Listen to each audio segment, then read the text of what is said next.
పూజలలో స్వర్ణ కవచమును దాల్చిన కనక దుర్గాదేవి. భవబంధాలను బాపే బాలా త్రిపుర సుందరి, నిత్యానందము కూర్చే అన్నపూర్ణాదేవి.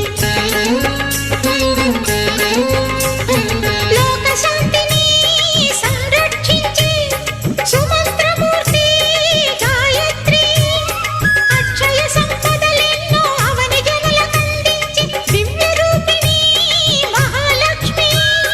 విద్యా కవన గానమొసగు వేదమయీ సరస్వతి.